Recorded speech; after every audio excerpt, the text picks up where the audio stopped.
우리가 아는 것처럼 이 느헤미야서는 하나님의 성벽과 뗄 수 없는 이야기죠. 모든 일에는 일종의 이렇게 매듭이 필요한 것 같습니다. 매듭은 그 자체가 마지막은 아니죠. 과정 중에 뭔가 이렇게 중간에 단계들을 마무리 짓는 거죠. 한 단계를 마무리하고 다음 단계로 넘어가기 위한 필요한 것입니다. 우리의 삶의 자리들도 그러한 매듭들이 있죠. 신앙생활에서도 또 영적인 부분에서도 이러한 매듭들은 필요한 것 같습니다. 매듭을 통해서 우리는 어떤 결과물들을 확인할 수 있고 또 다음 단계를 계획하고 어떤 방향으로 나가야 할지를 우리가 또 가능하게 하는 것이죠. 오늘 말씀은 느헤미야가 이러한 성벽을 재건하면서 매듭을 짓는 일을 기획합니다. 그게 바로 성벽 재건을 다 마무리한 다음에 매듭을 짓는 것이 바로 오늘 말씀에 나오는 이 봉헌식이라는 거죠. 성벽을 주님 앞에 올려드리는 것입니다. 성벽 완공을 기념하고 감사하는 축제가 오늘 말씀 안에 벌어지고 있어요. 물론 이 축제는 자신들을 위한 것은 아니죠. 사실 하나님께 드리는 기쁨의 축제였는데 그 기쁨의 축제가 자신들에게도 이 기쁨과 감사로 넘치는, 이것은 일종의 예배라고 할 수 있습니다. 하나님께서 계획하시고 인도해 주시지 않았다면 절대로 불가능했을 이 기적의 결과물들을 그들이 보면서 하나님께 이 성벽을 다시 올려드리는 모습을 우리는 보고 있습니다. 우리의 삶에서도 그렇지 않습니까? 우리가 한 것 같지만 사실 돌이켜보면 하나님께서 하신 수많은 일들이 우리의 삶에 있습니다. 우리가 한 것으로 어쩌면 착각하고 살아가고 있는 우리의 일들이 있죠. 우리가 누리는 모든 것이 하나님께서 도우시고 인도해 주시지 않았다면 절대로 일어날 수 없는 수많은 일들이 있습니다. 우리가 건강하게 하루하루 살아가는 것도 우리의 노력 아니면 당연한 것으로 우리가 생각할지 모르지만 건강하게 하루하루를 산다는 사실도 그렇습니다. 직장을 다니고 일용할 양식이 우리에게 있다는 것 자체도 우리의 노력 같지만 그렇지 않아요. 자녀들이 태어나고 자라고 성장해가는 과정을 보면 어떻습니까? 우리가 분명하게 깨닫죠. 우리가 무엇을 컨트롤하고 우리가 다 계획하고 있는 것 같아도 나의 모든 노력과 계획이라고 착각할 뿐인 거죠. 우리가 어떻게 다 계획하고 다 컨트롤한다고 해서 그 자녀들의 삶을 우리가 만들어갈 수 있겠습니까? 우리는 수고를 하죠. 열심을 냅니다. 애를 씁니다. 그러나 이 모든 것이 주님의 도우심이라는 사실을 우리가 자녀를 키우다 보면 고백할 수밖에 없는 것이죠. 모든 것이 주님의 역사다라는 것을 찬양할 수밖에 없습니다. 이 고백이 있는 사람이 믿음의 사람인 거예요. 내 삶을 돌아볼 때 주님이 행하셨구나. 이 믿음의 고백이 있는 사람이 진짜 믿음에 있는 사람이죠. 내가 잘해서 지금 이런 일들이 일어나고 있어. 믿음 없는 사람의 고백인 겁니다. 여러분도 잘 아실 텐데 이 맥스 루케이도 목사님이 아주 좋은 책들을 많이 썼죠. 그분이 예배를 이렇게 또 이렇게 정리하고 있습니다. 예배는 침묵을 거부하는 감사의 예식이다. 예배란 구원을 받은 자가 구원자에게, 치유받은 자가 치유자에게, 건짐을 받은 자가 건지신 분에게 자발적으로 드리는 감사 행위이다. 모든 것이 하나님이 하셨다는 것을 고백하는 겁니다. 이것이 바로 예배라는 거죠. 오늘 말씀은 이 모든 성벽 재건의 시작부터 마무리까지 이스라엘 백성들이, 느헤미야가 또 수고를 했지만 이 모든 것이 하나님이 하지 않으셨으면 이 52일 만에 이런 기적 같은 일들이 일어날 수 없다는 것을 고백하는 거죠. 모든 것을 하나님이 하셨다라는 이 믿음의 고백을 바로 이 성벽 봉헌을 하는 예배로 통해서 고백하고 있습니다. 그 고백이 오늘 읽은 말씀 중에 나오는데요. 우리 읽은 말씀 중에 27절부터 29절까지 우리 3절을 다시 한번 한 목소리로 읽어보겠습니다. 시작. 예루살렘 성벽 봉헌식을 거행하기 위해 레위 사람들을 그 모든 거처에서 찾아 예루살렘으로 데리고 왔습니다. 심벌지와 하프와 수금에 맞춰 감사의 찬송을 부르며 즐겁게 찬양하며 봉헌식을 거행하기 위해서였습니다. 이에 노래하는 사람들이 예루살렘 외곽 지역 곧 느도바 사람들의 마을과 벳 길갈과 게바와 아스마웻 들판에서 모여들었습니다. 노래하는 사람들은 예루살렘 외곽에 자기네 마을을 이루고 있었던 것입니다. 자, 우리는 이제까지 느헤미야라는 사람, 믿음의 사람이죠. 그 한 사람을 통해서 이 모든 일이 시작됐다는 것을 우리는 느헤미야서를 통해서 쭉 보아왔습니다. 이 한 사람을 통해서 이스라엘 백성 모두의 마음 가운데 성벽을 재건해야 되겠다, 하나님의 말씀대로 살아야 되겠다, 우리에게 주신 이 축복을 우리가 모여서 누리고 하나님 앞에 고백해야 되겠다라는 이러한 동기부여가 되었고, 그들이 동참했죠. 수많은 어려움들이 중간에 있었지 않았습니까? 그럼에도 불구하고 이 느헤미야와 격려와 기도와 위로와 지혜를 통해서 성벽이 재건돼 가는 과정을 우리가 보았습니다. 사실 이런 모습을 보면 처음 시작에는 많은 사람들이 필요한 것 같진 않아요. 오히려 믿음을 가진 한 사람, 정말 그 사람이 필요한 것 같습니다. 하나님의 꿈을 가진 한 사람, 하나님의 마음을 가진 한 사람. 하나님은 그 한 사람을 찾으시는 것 같죠. 그 한 사람이면 가정이 변합니다. 그 한 사람이면 교회가 변해요. 그 한 사람이면 일터가 번하는 겁니다. 다 그랬으면 좋겠다라고 생각하지만 그것을 깨달은 나 자신 한 사람이면 하나님의 일이 이루어지는 데는 충분하다는 거죠. 하나님께서는 그 믿음의 한 사람을 찾고 계십니다. 저와 여러분이 바로 그런 하나님이 찾으시는 한 사람이 됐으면 좋겠어요. 그래서 우리 산타모니카 오늘의 성도들 하나하나가 함께 모여서 교회 안에서도 그런 일이 일어날 뿐만 아니라 여러분의 삶의 자리에 나갈 때 하나님이 찾으시는 그 한 사람이 되어서 여러분을 통해서 하나님이 하시는 세상에 변화되는 일들을 우리 모두는 보기 원합니다. 성경 느헤미야서 전체는 이 성벽 재건이라는 사건을 중심으로 이야기를 계속 풀어나가고 있어요. 예루살렘 성벽이 재건되는 것은 단지 우리가 눈에 보이는 건물이 지어지는 것, 방어벽이 세워지는 것, 이런 것이 아닙니다. 그런 것이라면 사실 성경 안에 기록될 필요가 없는 거죠. 예루살렘의 이 성벽이 재건되는 것은 바로 이스라엘 공동체가 회복되는 것을 보여주는 거예요. 믿음의 사람들의 공동체들이 어떻게 회복되어지는가, 그 과정을 아주 상세하게 우리에게 알려주고 있습니다. 믿음의 공동체가 함께 모여서 하나님을 예배하며 살아가는 생활이 이제 비로소 시작된다는 거예요. 그리스도인이긴 하지만, 교회를 다닌다고는 하지만, 하나님을 믿는다고 하지만 그 믿음의 사람들이 어떻게 믿음의 삶을 자신의 삶에서 만들어갈 수 있느냐, 이 부분을 느헤미야서는 다루고 있습니다. 하나님을 믿는 믿음으로, 그 믿음을 가지고 중심으로 모여서 살아가는 생활이 지금 회복되는 사건들이죠.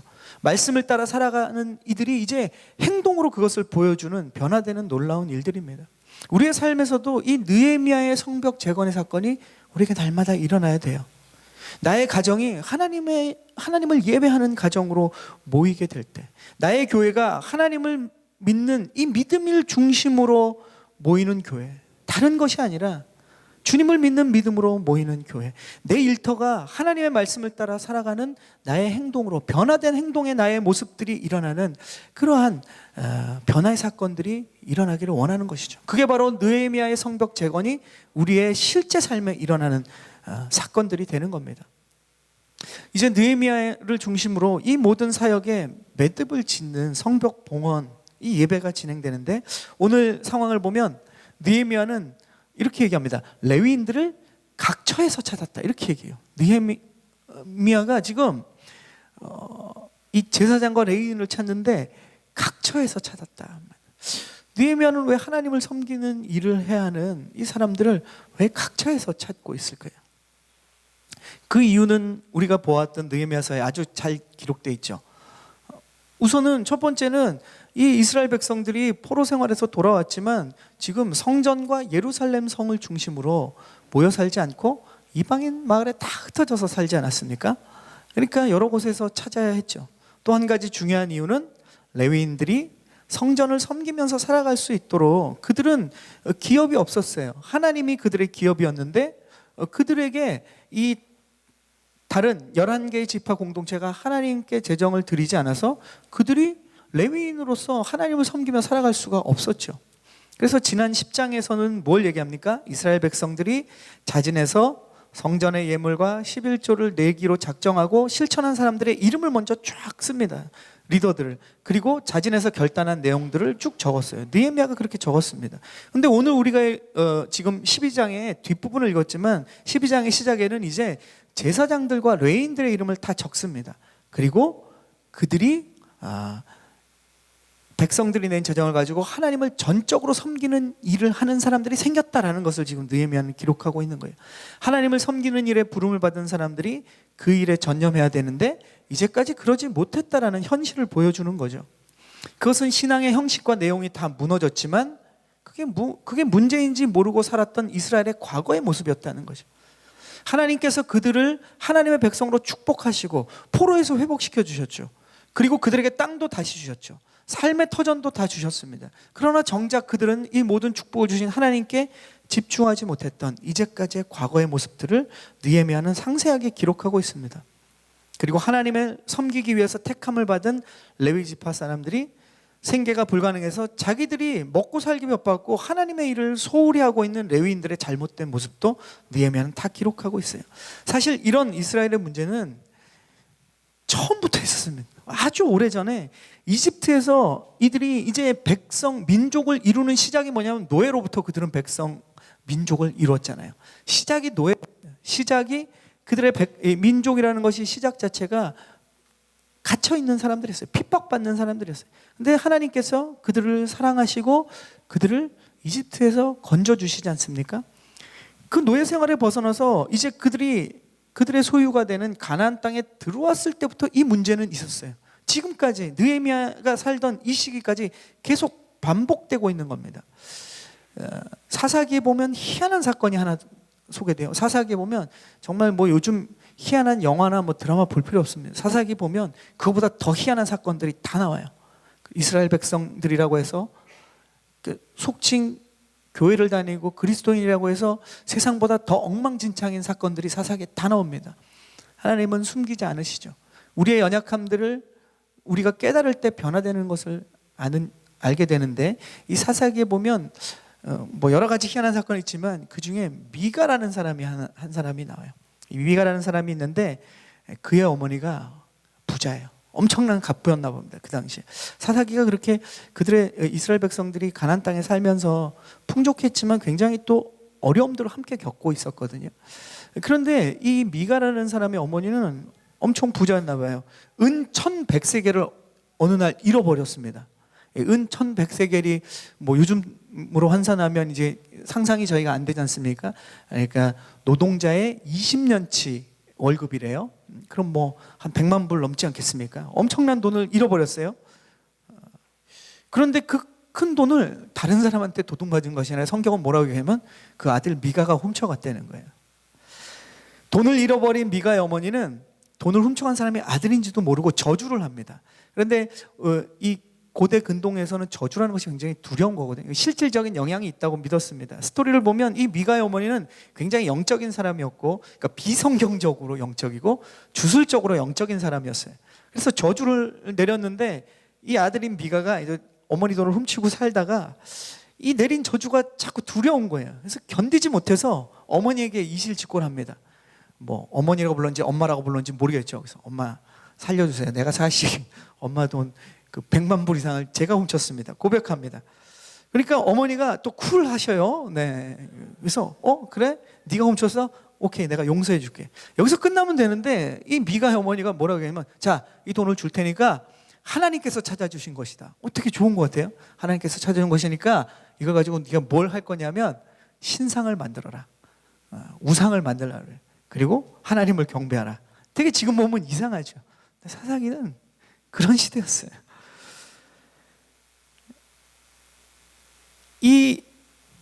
지금 보면 이 돈을 가지고 이제 신상을 그래서 미가가 만듭니다.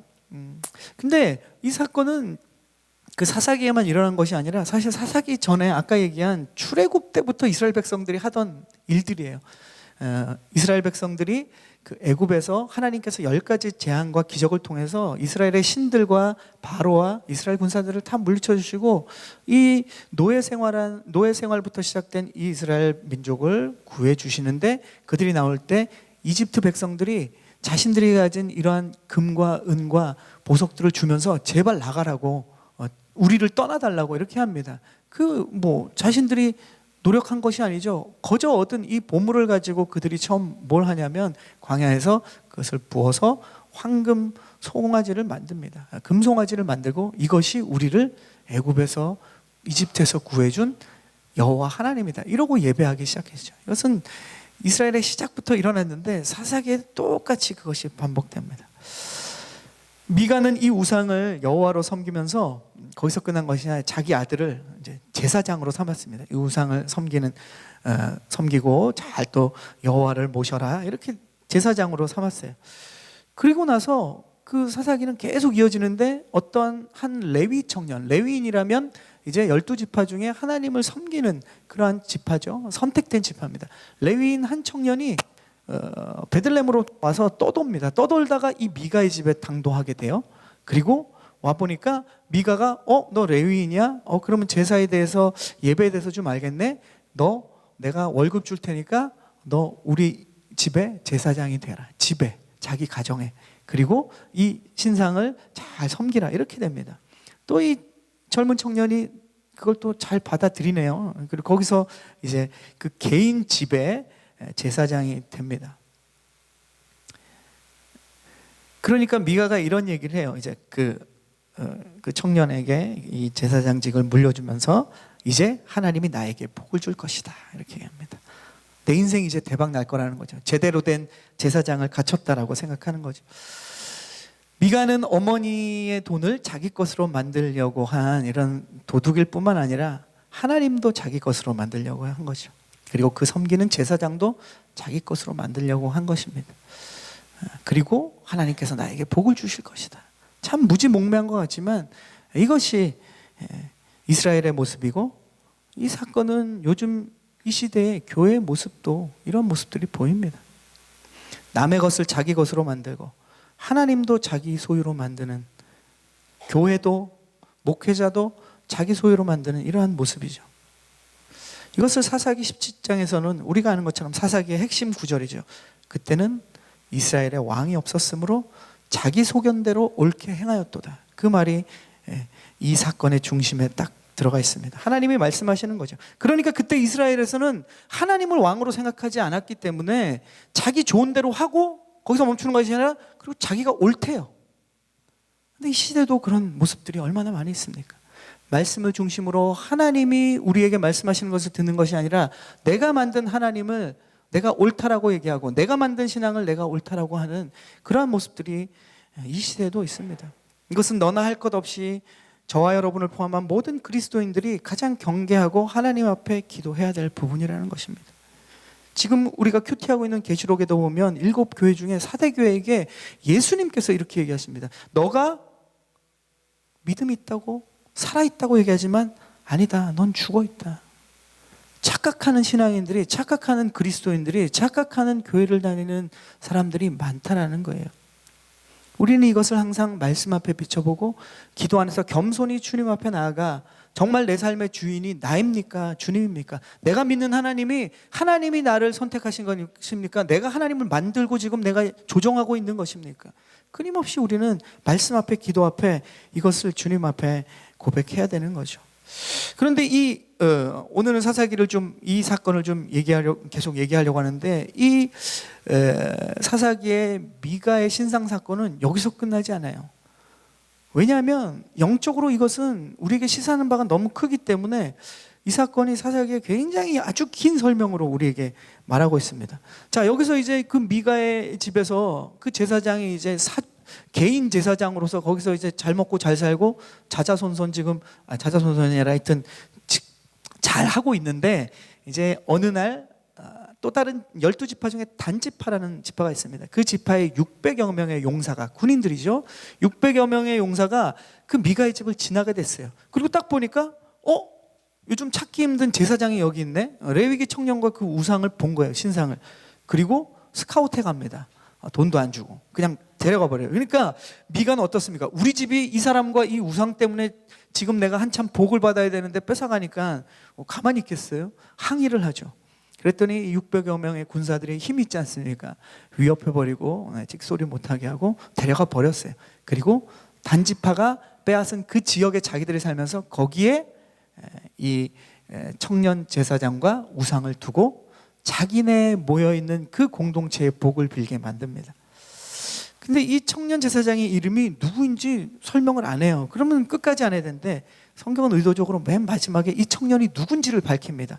이 청년은 성경은 그를 이렇게 소개해요. 모세의 손자 게르솜의 아들 요나단이다. 이게 뭘 의미하는 걸까요? 그 제사장이었고 결국은 신상을 숭배하는 그 사람이 모세의 손자네? 이것만이 아니죠. 모세의 손자는 제사장이 될 수 없습니다. 레위인이지만 예배를 섬기고 사역을 할 수 있지만 제사장은 모세가 아닌 아론의 직계 계보에서 나와야 제사장이 되는 거예요. 그러니까 아무것도 모르는 거예요. 그냥 나에게 내가 속한 곳에 복만 주면 된다는 거예요. 그게 하나님이든 우상이든 뭐든 상관없는 거예요.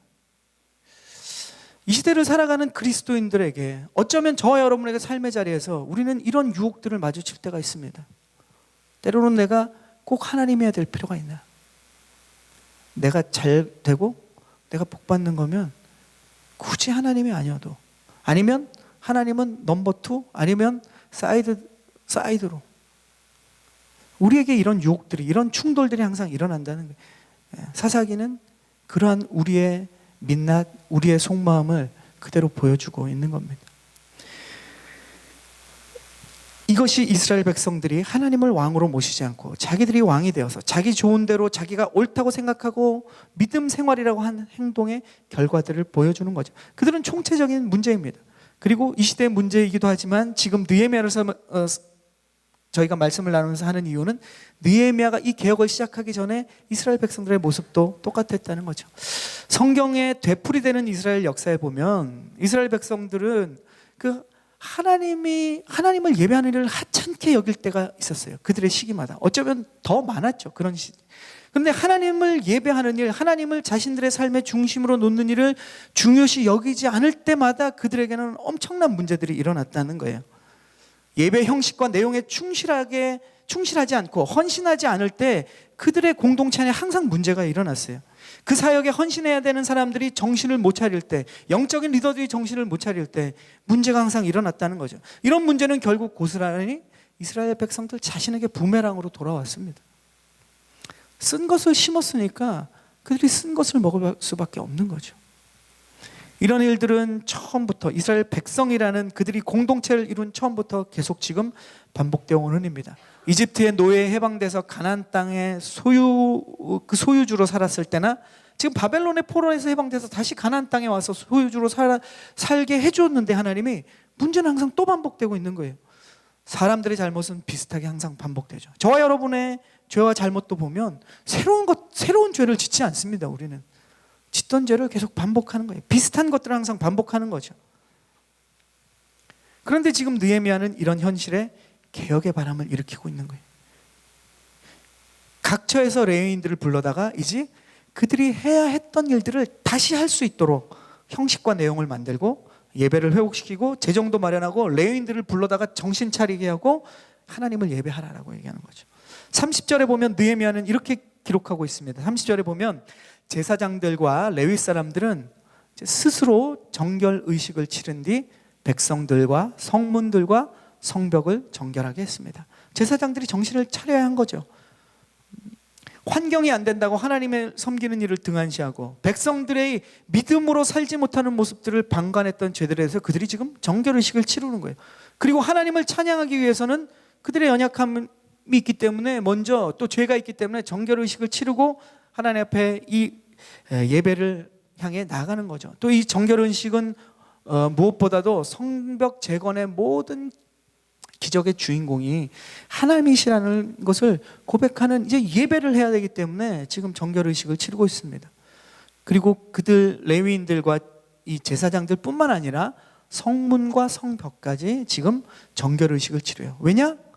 지금 52일 동안 한 것이 성문을 달고 성벽을 지금 만들었잖아요. 이 모든 것들이 자신들의 수고와 땀과 노력들이 들어가 있는 겁니다. 그런데 이것이 하나님의 것이라는 것을 지금 구분하여 드리는 거예요. 정결의식을 통해서 하나님 앞에 드리는 것이 거룩해지는 겁니다. 우리가 레위기에서 한번 이 느헤미야서를 하면서 우리가 레위기 큐티를 했기 때문에 한번 언급했죠. 정결의식을 치르고 하나님 앞에 드려진 것만이 거룩해지는 거예요. 지금 레위인들과 제사장들이 그들이 지금 느헤미야와 함께 했던 성벽과 성문을 하나님 앞에 드림으로써 이 모든 것들을 거룩하게 하고 있습니다.